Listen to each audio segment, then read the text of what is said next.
Chris Isham is the Washington, D.C. CBS bureau chief. I've known Chris for a very long time as well. You're noticing a little bit of a pattern here.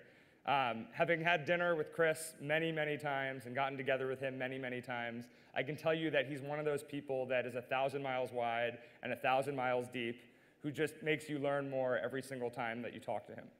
He also just asks some of the most insightful, inquisitive, and interesting questions. So I have no doubt this is going to be a fascinating panel. A few interesting things about Chris. He actually organized the first major network interview with Osama bin Laden in May of 1998, just months before the embassy bombings in Nairobi and Dar es Salaam. He also produced some of the earliest reports on the CIA's interrogation techniques and the secret tapes of Saddam Hussein. And I actually just learned in talking to Chris right before this, and I can't believe he's never told me this before, that he is actually partly responsible for getting somebody out of Al-Qaeda. Which had I known that before, I absolutely would have sort of made that one of the main reasons to have him moderate this panel. Chris, over to you. Thank you very much, Jared. It's a great pleasure to be here. This is a tremendous gathering and a very interesting group of people that we have here today. I want to get right into it. We're lucky here, as Jared mentioned, I just want to point out who is who. Paul Carrillo, to my right, comes to us from Southern California.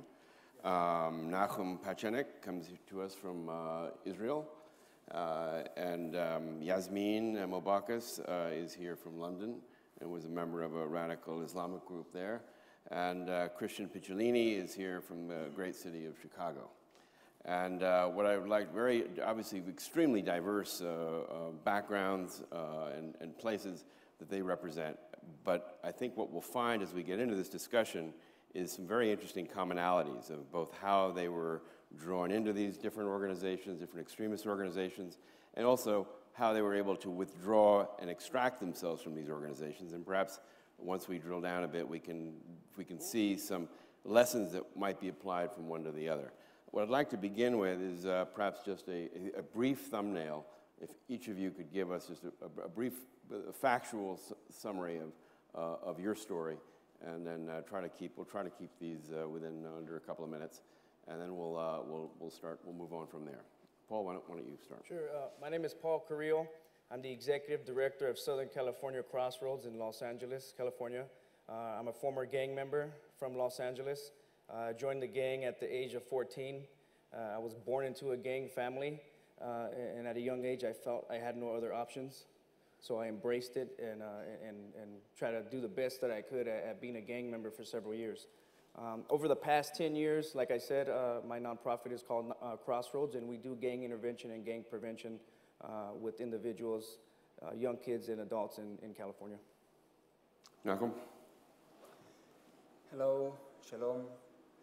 My name is Nachum Pachenik. I'm from Israel/Palestine because I live in the West Bank. I'm born in Hebron, Khalil in Arabic, and I'm one of the Jewish natives that were born in the West Bank, in Judea, Samaria. And for me, the point that I'm born into the conflict, I'm not come outside the conflict, I'm born inside. It's a very important awareness because it's not in my control, it's not in my choice. I grew up to this conflict, and we and the Palestinian, we are enabled every day. We meet if we want or not. We meet one another every day, and our movement, I'm the director of Land of Peace, Eretz Shalom, or in Arabic, Ard El Salam. This is the name of the Holy Land in the Judaism and in the Islamic tradition. Our rule is to start with a meeting between the source of the conflict, the Jewish settlers, and the Palestinian Muslim that they live one at the other, very near. and to make project together. We start before 1 year, and we are with very hope because we are young and we see the light in the end of the tunnel. Excellent. Yasmin. Good afternoon, everybody. My name's Yasmin Malbakas, and I'm one of the co-founders for MALWA, which actually stands for Muslim Active Women Around Hounslow. For myself, I actually come from a radical extremist Islamic background. I've had a very unstable childhood where I was actually put into foster care due to my parents splitting up. And my parents actually originate from the Pashtun and the Guyanese nation, so I'm a bit of a mix. I've had a very sort of traumatic childhood from the age of 5 until to 15, had all sorts of abuse. At the age of 15, I became quite suicidal. It was only until I confided into my friend and the authorities were called. Unfortunately, the perpetrator was not taken, there was no justice for myself because CPS dropped my case. So that was something that I had to accept. I was ostracized by my family, by the community, and it was from the age of 15, it was a point of survival. I had many questions from 15 till the age of probably 18, 19, where I was trying to question the world that I lived in, about my identity, because I didn't know that the current family that I was living in from the age of 5 to 15 were actually my adopted family, and my father was someone else. So finding out that your identity, that your father is Pashtun now, and your mother's from Guyana, that was a bit of a big trauma. It was until I started seeking religion, where I started attending circles in college. I actually got married at the age of 16 as well, so that's something. And I was seeking for religion. I was trying to understand the world and how it functions. And there were some great circles out there, and the point where I would probably attend Hizb ut-Tahrir circles, but I was never a member, never a contact, but I was really attracted by the social discussions around that until I moved on to a new group, which is the actual radical Islamic group, where I became one of the former recruits for about 5 years. Again, there were some processes. It wasn't the choice where I just stepped out. There were processes. We were on the high because I felt special. I thought, if I'm not going to make my life over here, I might as well start making my life in the hereafter. But then there were so many issues or incidents or questions that were raised, so I decided to step out. But then, even post-stepping out, there were still ideas that I was carrying, and it's taken me probably 10 years to really have those ideologies tackled. I'm now working for a youth-based organization called Impact, where we are counteracting some of the strategies used by these extremist groups, really get the arguments there, and to protect our young, that I hope will be our community champions. And I hope that in my position, I will have other groups, other sisters and brothers sit in my position in the next conference to say, look, I was a former, and I'm against it now. So there I am. Right. Christian? My name is Christian Picciolini. I'm a former neo-Nazi skinhead from Chicago. I was involved in that organization for almost 8 years.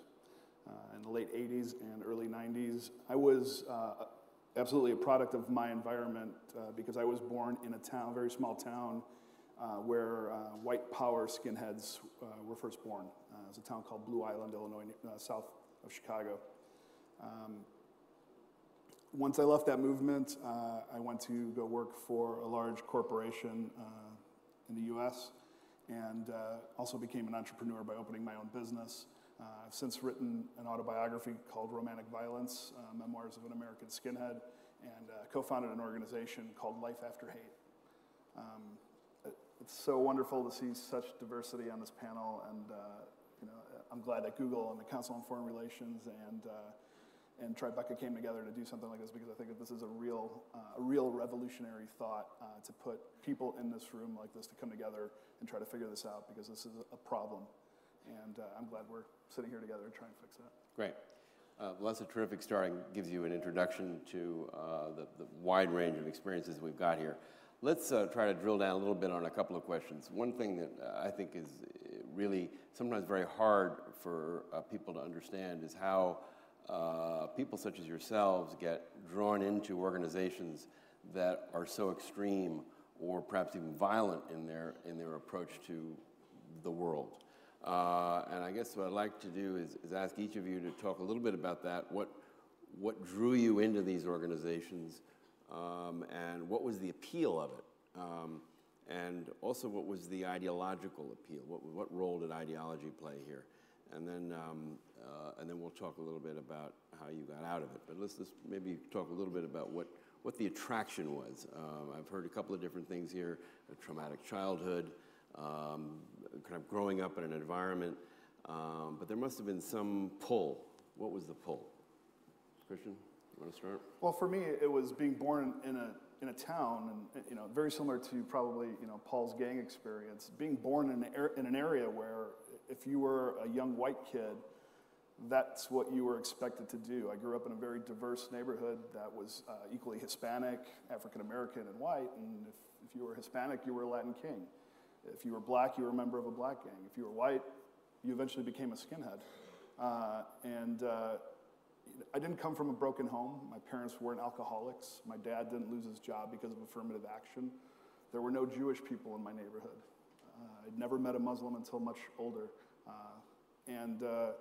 It was being born into this situation. I was very young. I was 14 years old when I got involved with the first skinhead crew in America. And the people who were also involved were much, much older than I was. So after a couple of years of being indoctrinated and becoming intoxicated with the lifestyle, because that's really what it was about at the very beginning, was being attracted to the music and the culture and the lifestyle. It wasn't until they started getting older and going to jail and getting killed and moving away because they were under pressure from law enforcement that I inherited this organization at a really young age, 17 years old. And it was the power that came with that inheritance was very intoxicating. And by that time, there were other younger kids that had started to hang out, and we had recruited.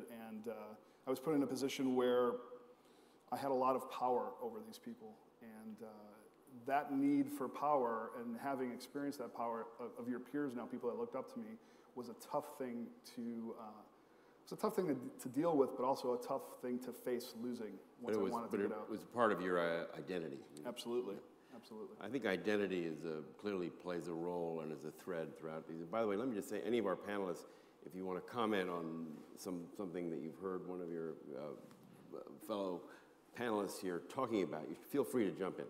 Paul. Yeah, if I could just jump in. Some people ask, do we think kids are running to something or running for something? For me, it was both. I came from a very dysfunctional household, so I was looking for love, essentially. How you identify that love, it could be, identity, support, family, what have you, but I just wasn't getting enough love, bottom line, and I found it in the streets. But I can remember being 5, 6 years old and watching my father's friends, or, homeboys, come to the house to pick him up, and they left. And I remember watching 6 gang members walking away from the house. Some of the guys had got out of prison, so they're muscular. You got to work out in prison. You had a lot of tattoos, and just the respect that they commanded, walking down the street, watching people cross to the other side of the street out of fear. And because in the inner cities, we don't have anybody to look up to that goes to college. I don't have a father. I didn't have a father or an uncle that graduated from Harvard, and that's who I wanted to be. I had a gang member. And the power and the respect that he commanded was what I wanted, unfortunately. I think for myself, there was issues to do with identity because the racism that I had incurred with the family that I actually lived with, being a Pashtun and Guyanese, the Guyanese side is something which was regarded as filth for some strange reason.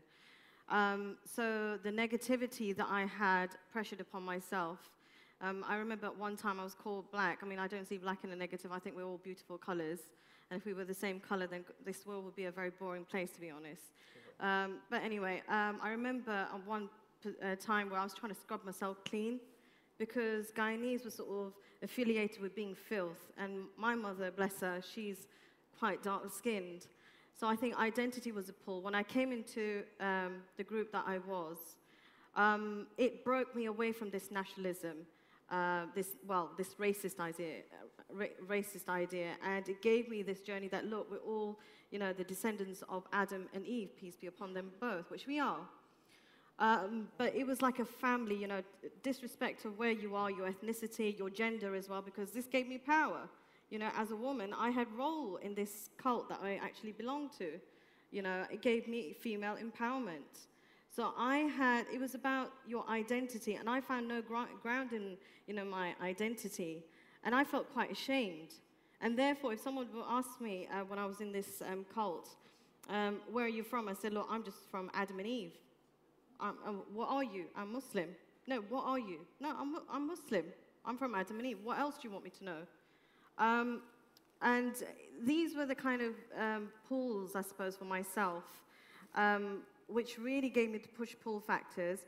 And it also, the vision about Khilafah, the Islamic State, for me, it was a vision that I wanted to work towards. Why? Because it would bring my perpetrator to justice with a push of a button.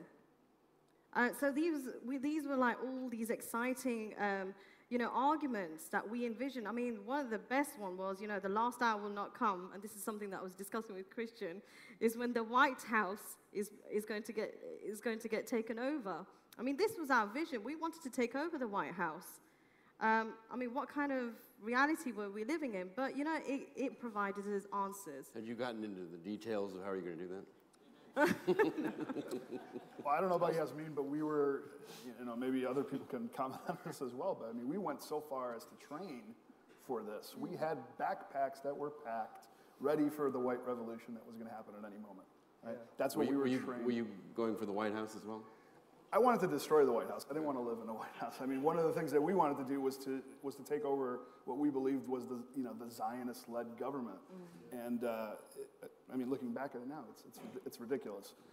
But we were prepared to do that because we really believed that what we were fighting for was the right thing. Yeah. Here we are, 16, 17, 18-year-old kids who, I have a 16-year-old child and an 18-year-old child, and God help them, they don't know anything. I thought that I knew everything at that age. And it's just ridiculous to think that there are people out there who do feel that sort of militant ideology that are ready to do something like that. Nachum, I want to bring Nachum in for a minute. How much of when you were sort of at the height of in the extremist organization that you were a part of, how much of it depended on demonizing the other side, demonizing, in your case, the Palestinians, and how much of that was involved in violence? Talk a little bit about that. Yeah. First, I want to say to Christian that you said before that in your neighborhood no have Jewish. Then also you are the former Nazis that I'm met. That it's it's two sides, and maybe you met a Jewish before, but now we sit in a one panel, Jewish, and former Nazis. For me, that my mother came from one of the concentration camp. I feel and I know that we are in a process to a good life in the world if we sit here together. About the question, now in our movement we are like 3,000 people. Most of them is Jewish people.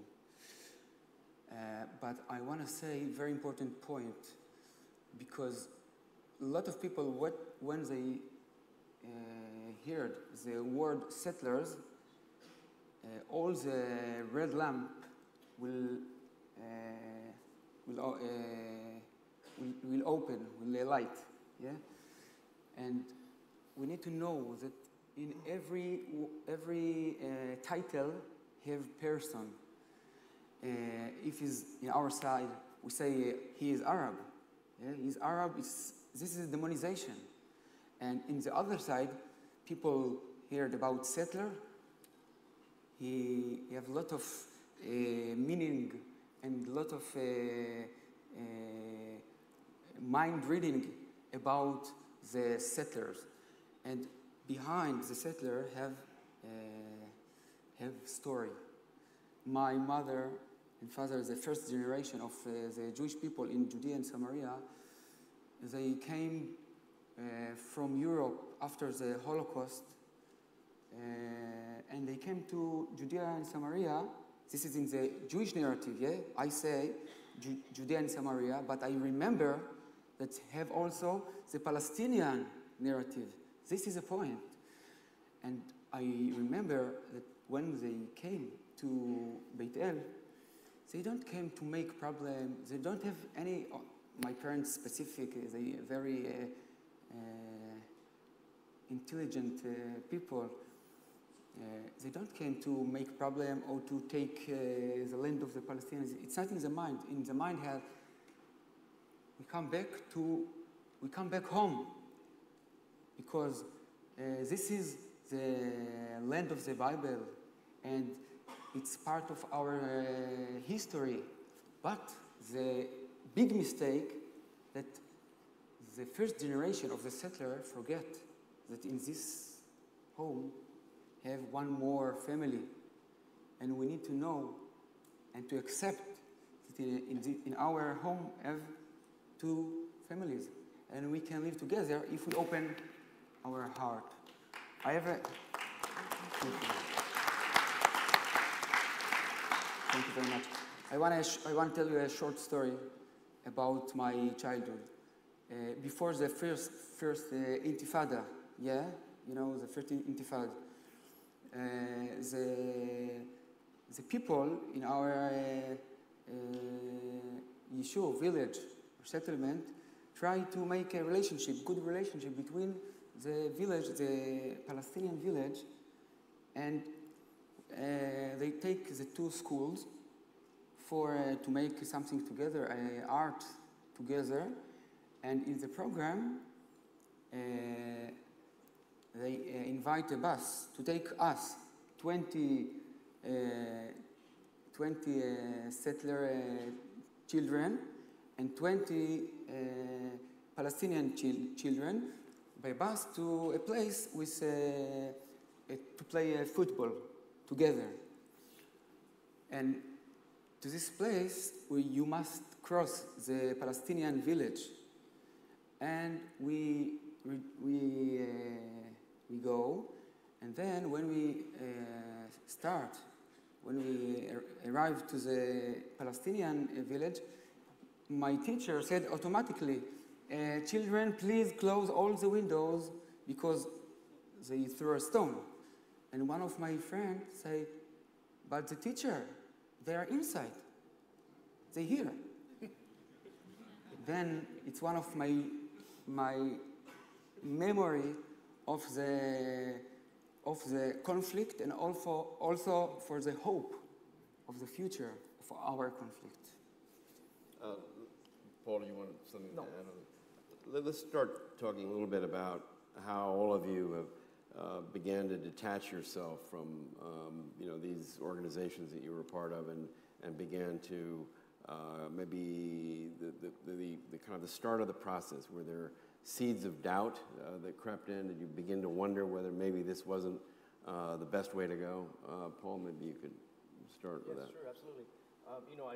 I've said before that I never wanted to join my gang, and that's true, but I also said that I kind of aspired to be a gang member. So I was kind of had that inner struggle. And then I reached a point where I was jumped into the gang, not by choice. I wanted to hang out but not be from the gang. And obviously, my homeboys thought different.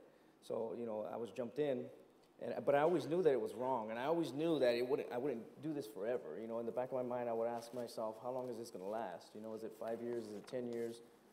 What's my exit plan? So for me, it was a series of events. It was a process. But I always had doubts, especially when, friends were murdered, friends were shot. when I was arrested for something and almost lost, my life essentially, facing a life sentence, there's a lot of doubt. And So you had close friends that were killed? Yes, absolutely. And that began to have an effect? Well, it makes your emotions go all over the place. Part of you wants to obviously avenge his death, his murder, and pick up a gun and do what you have to do. And then another part of you is thinking, okay, gosh, is this really worth it? Should I go further, or should I reevaluate what I'm doing with myself? And then, like Chris mentioned earlier, it was very difficult for me when I was released from jail because of the charge that I was facing. I had a lot of power and respect, in a small gang, and that was addicting. You had young guys who basically would do whatever I asked them to do. So then that really got a hold of me, and it was hard to leave because now I had like a new position within the gang. So it was very difficult. So how do you make that break? Like I said, it was a process. I probably tried for over 2 years, off and on. I would do okay, and then I'd fall right back in. But a series of things happened. One of the guys who I was running around with a lot was arrested. So I sat there and I said, okay, he just got arrested. Am I next, or is this the time for me to break away? Also, I found out my girlfriend was pregnant. So now that's, serious issue number 2. What do I do now? Am I going to raise my children the way that I was raised, which I always told myself I would not? Or am I going to, raise my children the right way? And then number 3 was a young friend of mine who was murdered. He was 14 years old, and he followed me around and wanted to be like me. And when he was murdered, it just really hit me home, hit me hard at home. And so those 3 series of events took place over a course of a few months. And that's when I just said, you know what, I have to make the decision for my children. Maybe it helped that the guy who murdered my friend was arrested, because I was never the kind of person who just wanted to go and avenge it on anybody. I prefer to find the guy that, inflicted harm on me or my friends. So a target was removed. Yes, and then ultimately I just put all my faith and all my worries into God's hands, in my Christian belief, and to Jesus Christ, and that's what I think put me over the top. Christian, maybe you could... Yeah, I mean, just from hearing everybody talking, from the people I've spoken to over the last 2 days, it just seems like getting out of any kind of movement like that is a process. For me, it was a process. I had always had seeds of doubt. I thank my parents for that, for the morals that they instilled in me from the beginning that always kind of let me second guess something that I was passionate about. And for me, it was a process of then having, for my children being born, because when I was married and I had my children, I wanted to shelter them. Even though I was really heavily involved in the movement, I wanted to shelter them from it because I knew that I didn't want them to have to deal with the messiness, the filth of being involved in that. And I think the end of the process for me was, even years after I'd gotten out of the movement, was my brother being murdered by a black gang member. My brother wasn't associated with gangs, but the first thing that some of my family said to me and some of my friends said to me at his funeral was, "You're going to get him, right?" And that was the furthest thing from my mind, was getting revenge on somebody who had killed my brother. First thing on my mind was, my brother's gone. So that completed, even though I'd gotten out of the movement years before that, that kind of completed my my spiritual process of knowing that I was done. But you were part of a group that was built on racism, for want of a better word, right? Yeah. You had demonized entire races of people.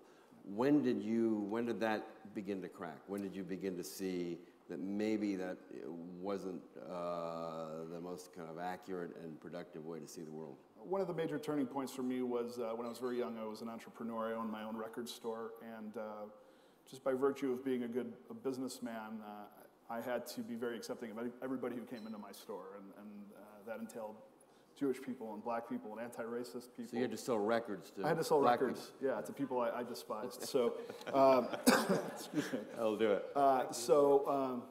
Being a good businessman, I had to treat everybody fairly. And as I was forcing myself to treat everybody fairly, it dawned on me that, you know what, these people aren't so bad after all. I have something in common with... You started to have conversations with them. I started to have conversations with Jewish punk rock kids and African-American heavy metal kids, and we had a lot in common. There really wasn't a whole lot different, just like there's not a whole lot different from the people here on this panel. And that made me realize that was a turning point for me, that I knew I was the seeds that had been planted had sprouted, and I'd started my transformation and essentially walked away from the movement as a leader. Yasmin, what about yourself? Well, I think one of the pull things for me was from the Quran, which unfortunately has been manipulated, and things have been taken out of context, was by these groups, was the chapter, the evidence where it said, Surah 3, verse 104, let there arise amongst you a group or groups calling society to the good and forbid the evil within society, and those shall be the successful ones. So that was like a pull for us to say that, yes, we had to work towards Khilafah, and we had to account. It wasn't there wasn't much emphasis on enjoining society to do good. It was more to attack the society with the sins that have been involved. So I think that was a pull. We were like the voice, the eyes, and the ears of the Muslim community, like internationally. So we felt that we were like this God's representative on earth, and therefore we need to really tackle this and bring in Khilafah, because that's where everyone else is going to, all these problems are going to resolve. Now, for me to come out, again, it was a process. Looking at some of their arguments, there was like processes while I was shutting down. I had to actually cut off ties with my mum, because obviously she wasn't religious. My dad, because obviously they didn't marry, and for some reason the fatwa that was given was that my parents, my dad cannot be my guardian. So there was that slow process of shutting off from my parents, from my friends, and I couldn't. There was also a fatwa given, a ruling, an Islamic ruling, where it wasn't permissible for us to go to college or university unless every time the lecturer sat down, we had to stand up and we had to tackle that lecturer. So I thought, forget it, I haven't got the energy to do that, I might as well not go to college. But what was interesting was, when I studied Islam myself, because I was trying to look at counteract, I was thinking, well, is it really from Islam? When I saw the narration of the Prophet Muhammad, peace be upon him, who stated, it is obligatory upon every male and female to seek knowledge from the cradle to the grave. And I thought, ding, something's happening over here. And about the anger issue, we became very aggressive. Kill them wherever you find them. But then stories like, the mercy that God has told us, if you kill one, it's as if you've killed the whole of humanity. And the story of Ali, radiallahu anhu, the companion, the cousin of the Prophet Muhammad, peace be upon him, when he was fighting one of his opponents, the opponent actually spat on his face, and he was about to kill that opponent, his enemy. And he said, why didn't you kill me, O Ali? And he said, because if I would have killed you, it would have been because of my ego. So I controlled my anger for the fear of God. And the beautiful thing that the saying of the Prophet Muhammad, peace be upon him, stated, and I think this was the real turning point in my life to come out of this group, was, a strong man is not he who wrestles somebody to the ground, but the strong person is he who controls his anger. So I think this started really start breaking some of the argument. It wasn't until someone, one of my dearest friends, because we couldn't trust the sisters in our group because there was a lot of spying going on, and female, to be honest, we can get really aggressive and competitive. But hey, female power. But anyway, what it is, it was only when that time when my friend rang me and she said, sis, listen, anything that's affecting your iman, your faith, is definitely not coming from Islam. And we were in the same group. I mean, she was in Birmingham, I was, in West London. And that really started to, really sort of deconstruct some of the myths or the arguments that I had. And I think that one of the last moves was when actually we always wanted to gate crash. And we attempted to gate crash Abdul Haq's circle. But whatever he said made a lot of sense. I thought, oh my God, there are, people out there that really have got a lot of answers for us young people. And I think this was the last call where I just said to my Masul, who was the leader of our region, I said, listen, I'm giving up. And the amount of phone calls that I got was saying, do you know you're a traitor? Do you know you're sinful? God is going to punish you. I said, look, I don't care. And that was a time when I was secretly doing night school, trying to learn basic computers. So when they would ring me, where are you? We've got to go for a circle, we've got to do this. I said, look, my kids are ill, sorry, I can't come. When actually I was trying to get an education at the same time. Education played a big role for you in terms of helping you exit from this group. And I think it was the way that they had presented the argument in text form. When I actually studied the text form, and I actually had a couple of good friends, and I chatted to them about it. I said, look, this is the thing, this is the argument. They said, no, it is totally taken out of context. So it's the way they presented this. They manipulated this text for their own reason. And I think this was a true understanding of what I got. I think this is an important thing to understand here, because I think for people who might have doubts, it must be very, very important for them to have some idea of where the exit is. Because if you don't know where the exit is, I would think it would be very easy to be trapped and be very hard to break out of some of these groups, because they do have very strong internal minds and intimidation as well. They intimidate people. So having a clear exit strategy or being able to see the exit sign and having some support in that, I would think would be very important. I think that's a really important point. I had the opportunity yesterday to speak with a young gentleman. I don't know if he's in the room. Reed, if you're here, stand up and raise your hand. Here. He's a 17-year-old, I hope you don't mind if I share your story a little bit. He's a 17-year-old young man who lost his father in 9/11. And it dawned on me how important it was to reach young people, 14 years old, because another common thread is that around the age of 14 is really when we all started to get involved with some of the organizations. And I think that part of that was because we didn't have access to options. And here we are, all adults in this room who have a goal, and we're looking at how to fix the problem that exists. And I want to issue a challenge to you, and that is to figure out how to stop the problem before it actually happens, and give young children options. One of the things that we're seeing happening across the world, and I know we're talking about de-radicalization, is I actually, like your mom over there, I actually support, I don't agree with the issue of de-radicalization. I think that radicalization is important. Passion is important. And everybody here in this room is a revolutionary at heart, whether you're an entrepreneur, a leader of industry, a leader of society.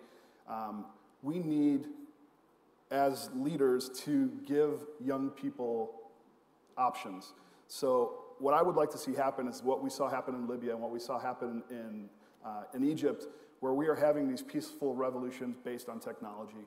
If we can give access to the world and give everybody in the world a smart device and give everybody in the world access to the internet and access to information, and not information that comes from media sources in particular, but that comes from other people that are witnessing this, that is how we're going to change the world, and that's how we're going to stop these young people from entering these organizations of hate. So. We've got to, we only have a few more minutes here, wrap things up.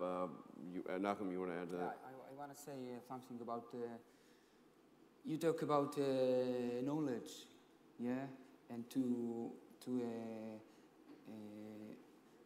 if I know about your organization and your, all your project, and also I know about your, and all of us, the knowledge is the opposite of the position of the victim. I grew up in a family of, I have the wonderful experience of the victim. Because to be victim is so comfortable, so easy, because it's not in my responsibility. It also justifies extremism and it justifies violence. Yeah, of course, but in the victim position, you know that you don't need to make nothing, because all of the responsibility is on the other. Like the political discussion, if he will make to the two sides, and. So you agree with Christian that information can be helpful? Yeah, but I want to say something more, that if when we meet and we know about the other, we meet in our movement, we meet Palestinian and settlers, and what we find that the two sides have very similar thinking. We are the victim. No, we are the victim. No, we are more victim.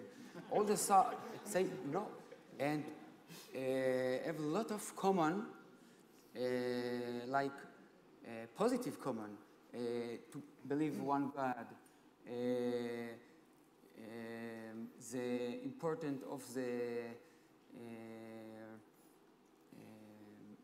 family, to save the family form, to honor the old people, to feel belonging to the land, and I'm the critic point that I change, that you asked about it in the question, that before 15 years, my neighbor, she's a woman, and his son is 8 sons and a daughter. She drive in Ramallah, and one of the bombers of the Hamas stopped the car and shoot them from zero gap, and also one of the sons. And then I start to, in myself, then from the suffering, from the painful that I feel inside, I start with a question about the situation. Why they do it? Why we? Why I coming every week, sometimes every day, and throw bottles and stones and nails to the Palestinian world? Why we do it? Why the rabbis and the sheikhs, the extreme rabbis and the sheikhs said that no have place to the other in the Holy Land? Have a lot of place. I see it in my eyes, in the view. I have a lot of place. And then I start with a process slowly. It's a process. It's not